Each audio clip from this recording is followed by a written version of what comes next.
Une carte de 1660 et d'autres cartes de 1664 prouvent que le Grand Maroc n'a jamais existé, mais la Grande Algérie, appelée Barbarie par les chrétiens européens, a existé. Elle comprenait le royaume de Fès et l'Algérie, le royaume d'Alger, la Tunisie et la Libye et une partie de l'Égypte. Le Maroc était la moitié sud du Maroc actuel, donc le Maroc occupe illégalement le royaume de Fès qui devrait faire partie de l'Algérie. Le Sahara occidental ne faisait pas partie du Maroc qui était très petit à l'époque. Certains Marocains répandent des mensonges en disant que le Maroc serait le plus vieux royaume du monde, donc ils se croient supérieurs à la Chine, ou Babylone ou l'Égypte.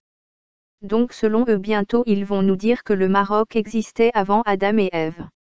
Enfin certains Marocains parlent du Grand Maroc qui aurait existé selon eux, et le Grand Maroc donc était un pays aussi grand que les USA et comprenait le Cameroun, le Sénégal et le Mali et le Niger.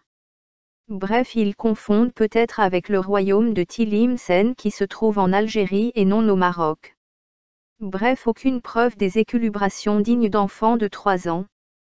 Des racistes comme Bernard Lugan et Éric Zemmour qui mentent comme ils respirent flattent leur ego.